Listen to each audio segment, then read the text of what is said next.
Hey guys, how's it going? Today we have a fun video, so I almost dropped it. Today we're going to be turning this elm live edge bowl. So this is a piece of elm that I actually collected a full year ago when I first was starting out wood turning. This was my first collection job that I've ever done. I felt all big. I felt all like the man, going out with my 30cc chainsaw and collecting huge pieces of lumber and going home to turn every single piece of it like a true production man, to end up turning two pieces, because I have another one right here, a full year later. So not as fast as I thought I would be. But anyway, so we're gonna make a live edge bowl out of this nice decent size one. I think 9-inch circle. It's not perfectly cut round, but it doesn't matter. So this is gonna go on a spur drive and we're gonna be turning this. So let's get started. You see, this is the other blank. Turn that later. So first things first, to get this into the spur drive, I'm not going to use this drive because this one is not the best. Put my normal spur center in. Nope. I'm just going to set this up. So this is a 9-inch, so it's not too big. Now we want to make sure that we center it so that the wings are even. So you see, this is a very low wing. This we don't want, but there's ways around that. So on this axis, from here to here, we're good. I can move it a little bit like that and then we'd be perfect. So now we have to move it on this axis. So I want to bring this down so that goes up. So like that. Oops. Lock that in, it'll help a little bit. So that's pretty dead on. That's still low, so I want it like that. So that's going to be basically at the same height. That's basically at the same height. So now that's all good. We could tighten this up. All right, get that all nice and tight. Tighten that up, make sure it doesn't go anywhere. And there we go, we're ready. Now, I'm gonna use my 5/8 bowl gouge, which isn't sharp. So I'm gonna sharpen these up, get into my gear, and then we'll start. I'm all set up, and that's still tight. Drop the speed down a little bit.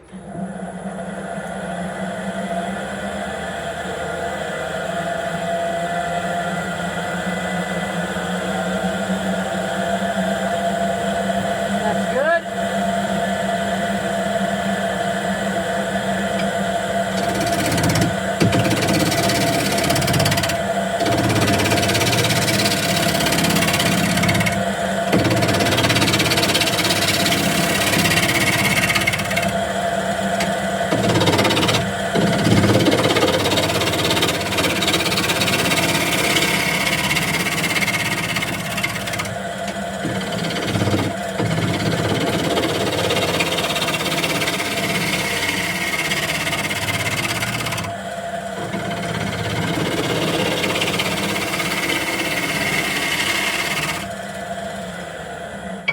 So if I just touch that, that's dry. And I know that this tree, when I collected it, it had been cut down the summer before, and I collected it in winter. So this tree has at least 2 years of drying on it. It's a little cold, but it wasn't in a barn, so it's cold but dry. It's not humid. So this is not going to move. And as you can see, there's no splits in it. You know why? Because I removed the pift. Always remove the pift. If you don't know what I'm talking about, go see the video that I will link into the description on how to process wood. If you're not doing it that way, you're doing it wrong, and that is no debate. You are doing it wrong. Anyway, let's continue.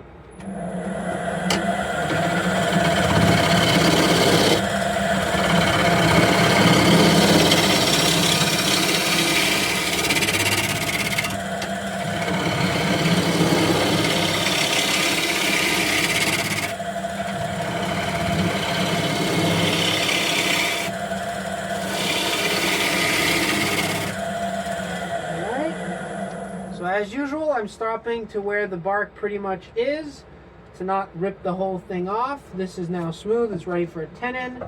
And we're gonna go in this direction to make sure that we don't knock the bark off.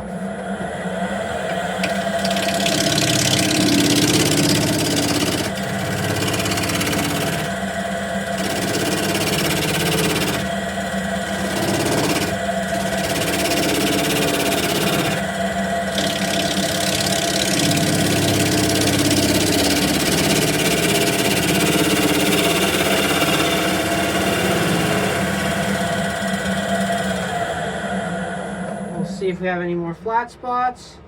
I have a flat spot there and a big flat spot there, so still a little bit to go. It looks really nice though. This elm is quite nice.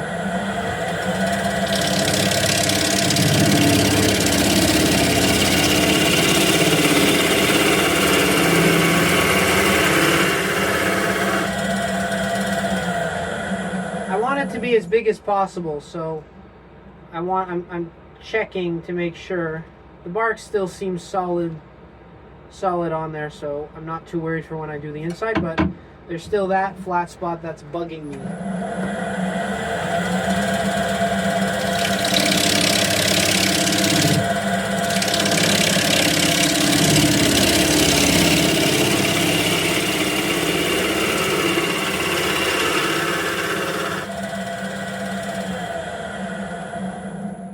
That should be gone.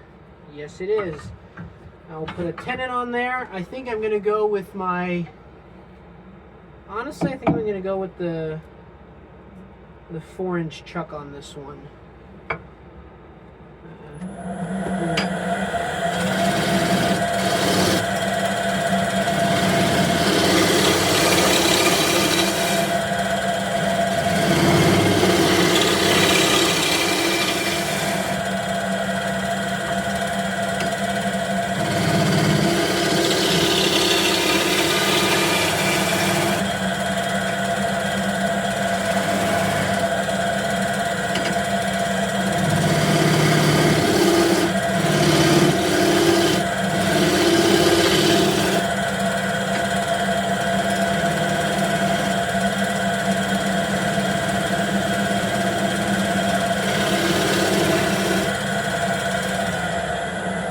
How's that looking? It's not looking too horrible. That is about the right diameter for the. I'm looking for a nice, foot transition. I don't want it to be too big, but I don't want it to be too small. I think that's a good size. I will just make this a little bit more swooping instead of like flat and then hit. I want it to be a nice swoop.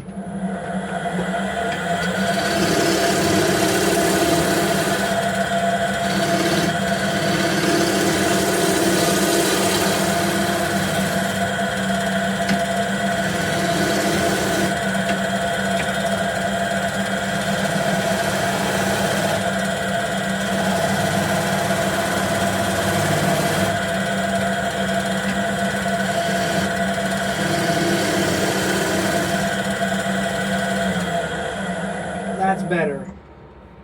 Now there's still a line here, but I don't want to go too far because it's right on that border. But in terms of swoop, I think that looks quite nice. So I'm going to scrape this quick. Then we're going to do our classic move of trying to get this off as much as we can, turning it around, doing an insert, expanding, finishing the outside, then swooping it around. First, we're going to shear scrape the hell out of this thing.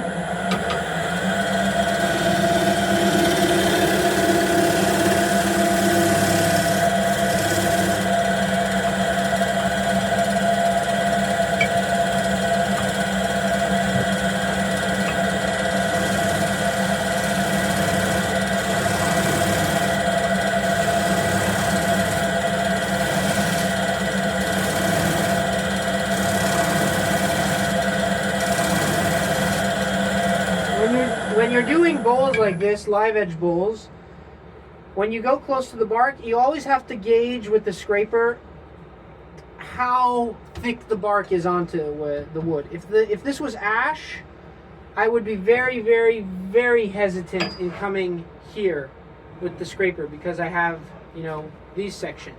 I'd go max up to here where I don't hit the bark. But and just by the way, you guys can see how balanced this thing looks because we've adjusted it like that. If we would have just put it straight on the lathe straight, it would have been unbalanced. But look at how balanced it is. These are at the same height and these are at the same height. So if I take this one, we'll turn later. If I were to just put it straight like that, this wing would be extremely high. But if I twist it like that and then move it like this, I can get a nice uniform pattern. Now, I'm not saying that that is what you always want to do. You can do it asymmetric. That is 100% up to you. And in some cases, I actually like a little bit of asymmetry.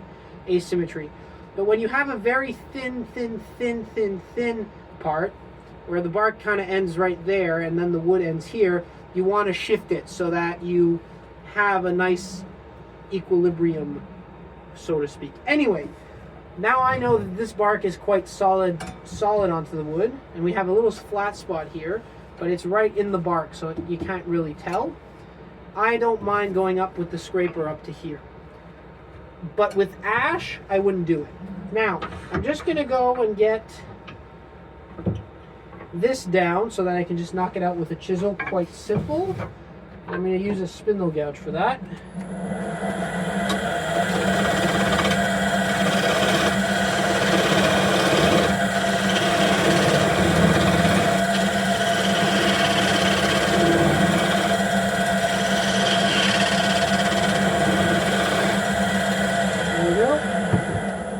It's still there, but we're not concerned about that. What we want is just simply to be able to knock that thing out. But before I do that, I want to see if it fits in my chuck. Because if it doesn't fit in the chuck, then that's not good. So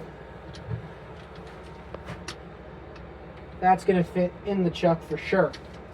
Alright, so we're going to knock that out. Also, when you do this, I like to use the high wings and put them in between my lathe bed. I don't like having it rock around too much. Or you always put it up against your banjo so that you have a little bit of support, and you want to cut in the line of the grain.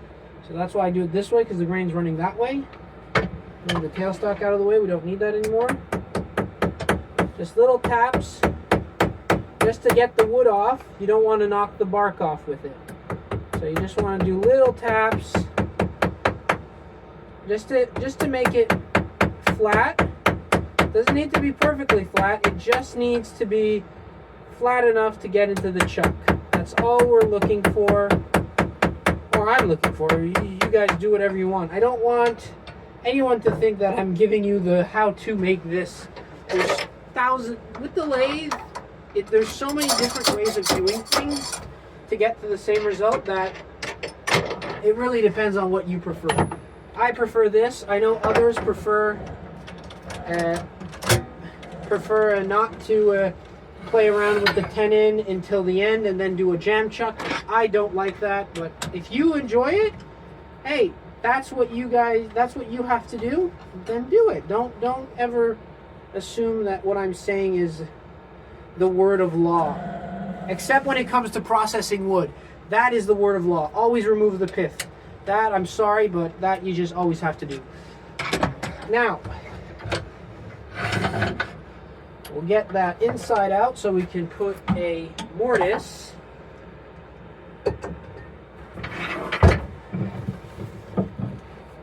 Now just see if that spins. It does.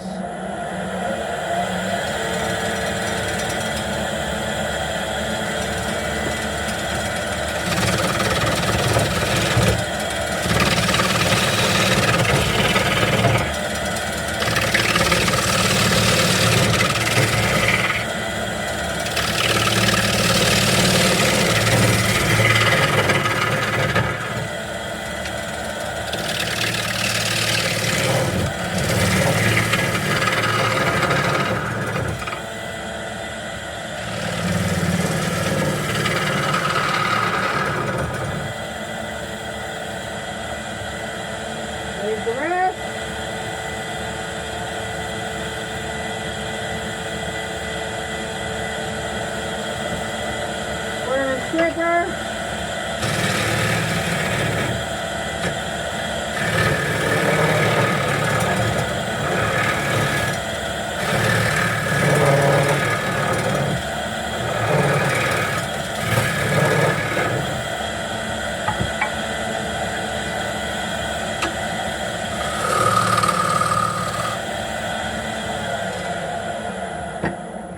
That should be, I'll go a little bit deeper. I'm in the bark a little bit here. I don't want to be in the bark.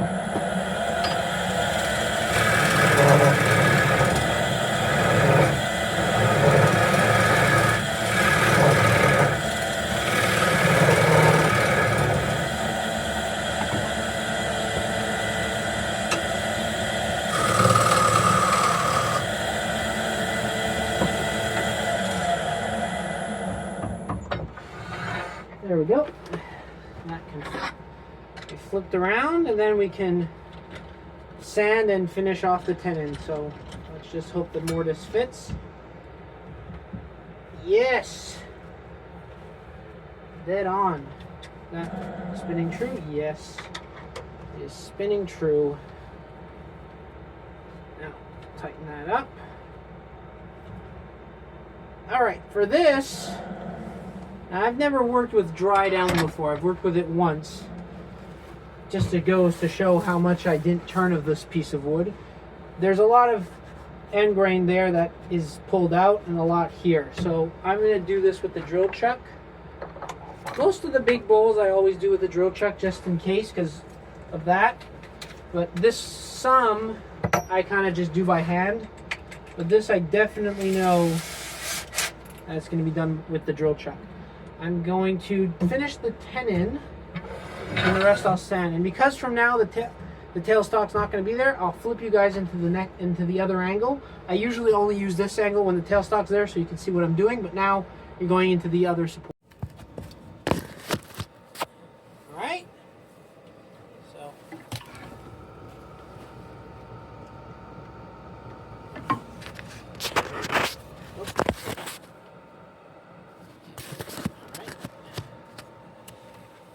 Filming, so I'm going to finish off the tenon. Probably going to use a spindle gouge for this.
That's all true. I think I went a little bit deep with the foot. That's fine. Now, I'm going to hit this straight on without turning.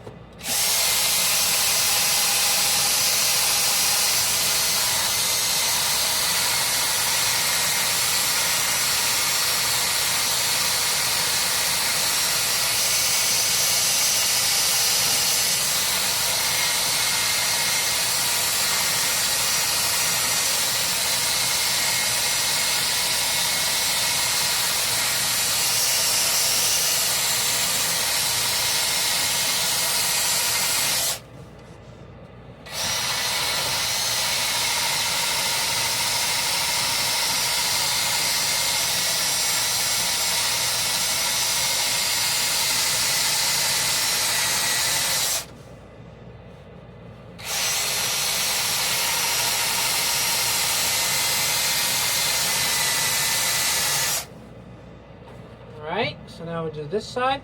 It's already looking a little bit nicer. So at least that's good.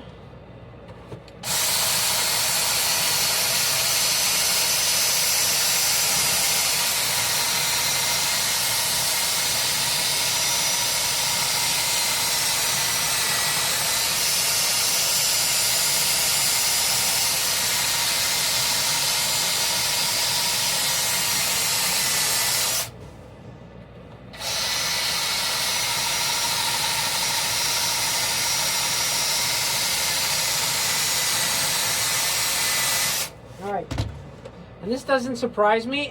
Elm is known for having really twisted fibers in the end grain. So it doesn't surprise me that it looks like this. So now we'll do it on the lathe. I'll do it once on normal, then I'll do it in the reverse.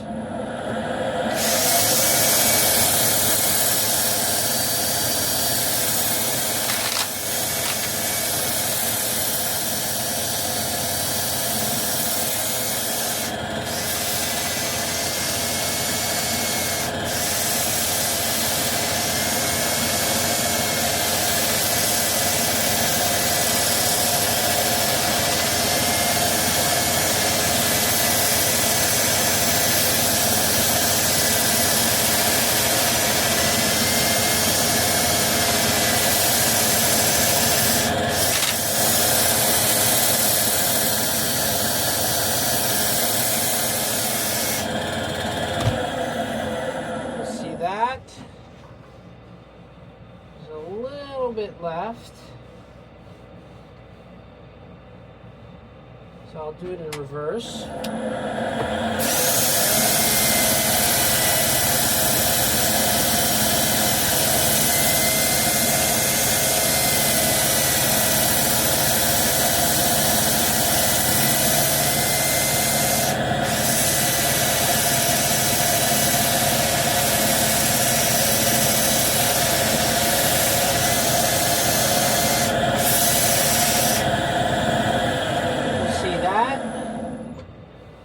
The trick is to hit this grain hard with like 80 grit so that it's like dealt with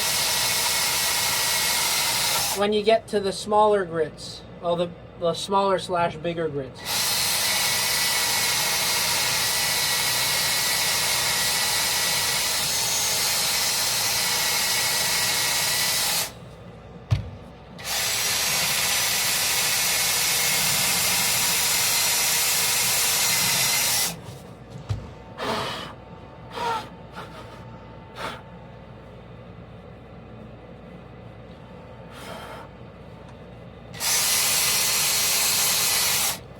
That's looking really, really, really good.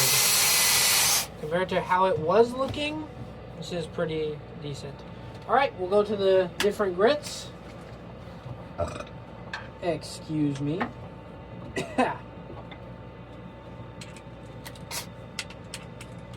20. I'll also just sand quick the 10 in.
That feels really nice. It feels a little bit rough at some spots, but overall, it's looking really good. Just gonna hit.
that looks beautiful.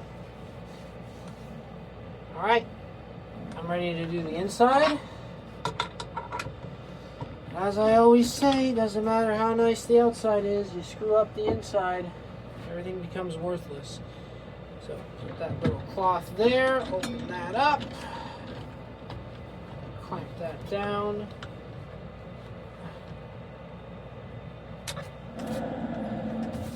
That's turning true. Alright. Get this done. So already tilt the rest inwards a little bit. Might as well. Don't need a spindle gouge anymore. Don't need a square and scraper anymore. All I need is my bowl gouge. So that spins freely.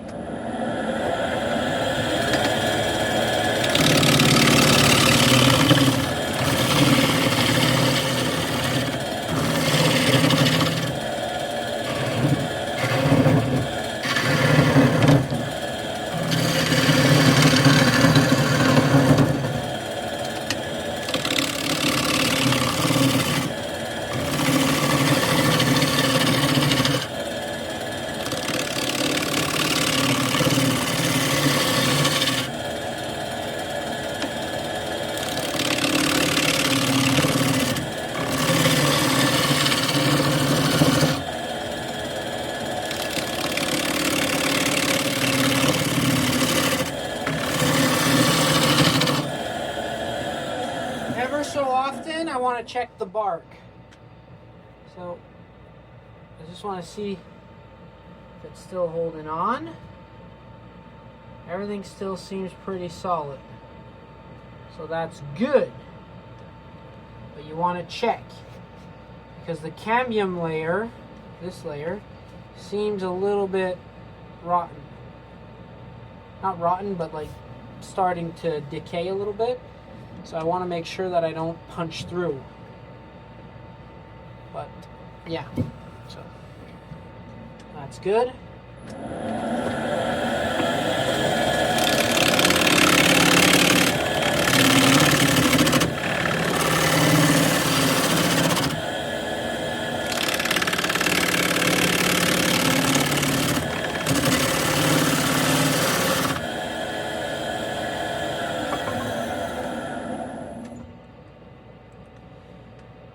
Alright, I can bring that in a little bit. Now that's getting quite thin. I think that's a good thickness. Now I'm going to go in and do this section. I'm going to use a different bevel angle.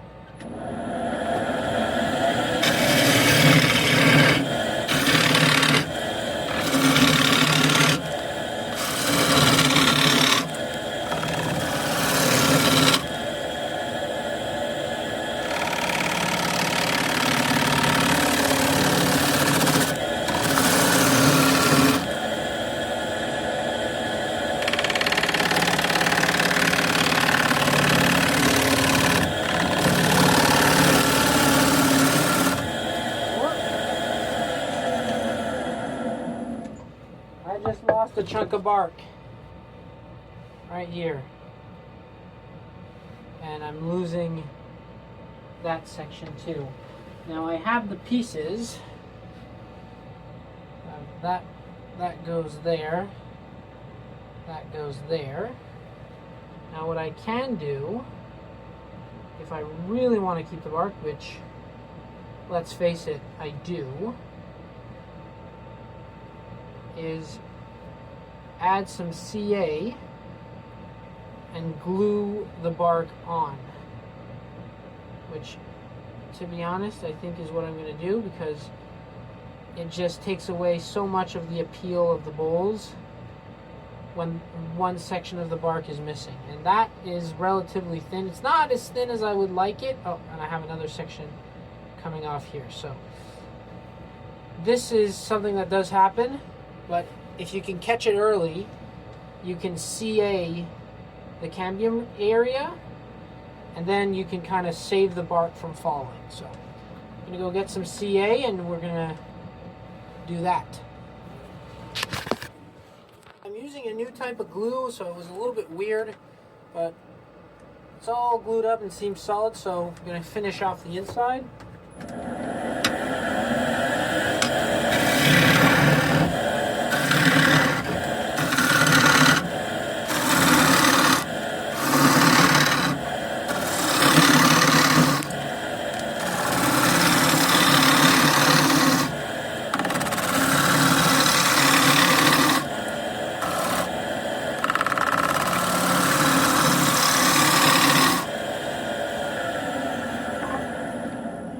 Make sure that that's smooth and consistent, which it is. Now it's a little thick, but I don't want to go any thinner because of the bark. I don't want the bark to start peeling off, so I don't want to go too thin, but I know I can take a little bit off there.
Don't want to go too so we're a decent size, not too thick. I would like a little bit thinner, but I really don't want to go back up here and mess with this bark. But it's one consistent curve. I'm very happy with that.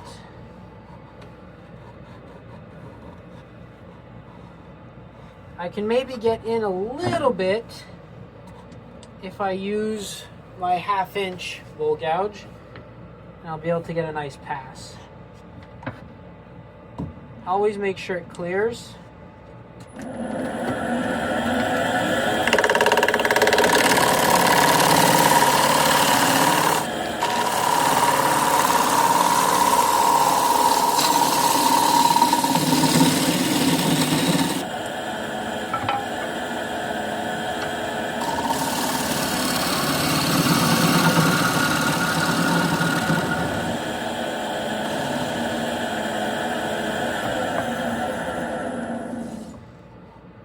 That's a little bit better.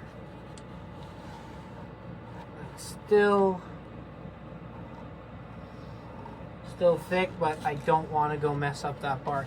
Now the reason I use a different gouge, if this was a normal bowl, I wouldn't mind being all the way here, but because this is a live edge bowl and it's not an equal not a perfect rim, I don't want to be anywhere near here just in case I smack something, because yeah, one, it will hurt mad, but worse, it might destroy the bark. So I want to make sure not to have that happen. The best way to do so is to avoid it. So that's pretty good. Not too deep, I'm pretty much okay with that.